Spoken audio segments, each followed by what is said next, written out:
En France, la situation est considérée comme normale. Le service central de protection contre les rayonnements ionisants indique qu'aucune radioactivité particulière n'a été relevée sur notre territoire.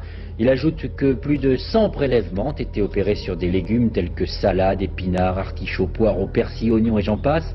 Tous ces échantillons sont conformes à la réglementation française et aux directives communautaires. Si vous avez des doutes, eh bien, vous pouvez désormais appeler gratuitement un numéro vert spécial Tchernobyl qui vient d'être mis en place par la structure interministérielle d'information sur le nucléaire, où nous rejoignons d'ailleurs M. Madelin qui a mis en place cette cellule. Alors, que peut-on obtenir comme renseignement, Monsieur le Ministre, lorsqu'on appelle ce numéro et qui répond? D'abord, je tiens à vous dire qu'il n'y a aucun problème de sécurité en France. Aucun. Mais on a dit qu'il n'y avait pas assez d'informations. C'est la raison pour laquelle nous avons mis en place d'abord une cellule d'information destinée aux journalistes pour les aider à faire leur travail. Et puis comme il y a encore ici et là une certaine inquiétude, mais vraiment que rien ne justifie, nous avons mis en place ce numéro vert gratuit, auquel vos téléspectateurs, auquel les Français, s'ils sont encore inquiets, peuvent interroger les spécialistes qui sont ici, afin d'avoir toutes les précisions nécessaires. Oui, alors quel type de renseignements obtient-on lorsqu'on appelle ce numéro vert? Tous les renseignements que vous voulez de la part des meilleurs spécialistes français. Toutes les données, nous n'avons rien à cacher. Nous mettons carte sur table, chose promise, chose due, nous jouons le jeu de l'information avec les Français. Et il y a différents degrés d'inquiétude. Il y a une inquiétude qui est née il y a quelques jours sur, soi-disant, les épinards qui étaient, paraît-il, contaminés. Bah, écoutez, du calme dans cette affaire. Il n'y a vraiment aucun risque sanitaire.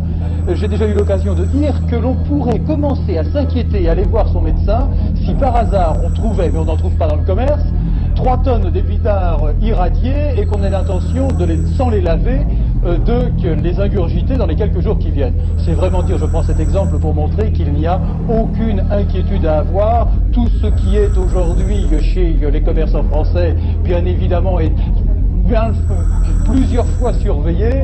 Il n'y a aucun danger sanitaire, aucun problème de sécurité en France. Mais néanmoins, si quelqu'un a un doute, si quelqu'un a une interrogation, si quelqu'un veut en savoir plus, il téléphone au numéro vert. C'est un numéro qu'on peut appeler en permanence toute la journée? En permanence, toute la journée, de 9h à 19h, c'est gratuit. Que les Français ne soient rassurés. Et s'ils ont un doute, il y a une qu'ils nous véritable ruée téléphonent. dans les pharmacies où l'on vient se procurer des tablettes d'iode pour se protéger des retombées radioactives. Ça va au-delà de l'inquiétude. On peut demander une menace. Voilà, on peut demander au docteur Pellerin, oui. Oui, alors je viens d'apprendre ce que vous nous dites sur le comportement des Scandinaves. J'ai eu ce matin des informations directement des services scandinaves avec lesquels nous travaillons dans le cadre du centre international que je dirige. Et ce sont des gens très solides qui m'ont dit exactement ceci. Hier, on est arrivé en iode 131 à 10 becquerels par mètre cube d'air et maintenant c'est redescendu à moins de 2,5 becquerels par mètre cube ce matin. En clair. Il s'agit d'une radioactivité qui est notable, qui est mesurable, mais qui ne présente aucun inconvénient sur le plan de la santé publique.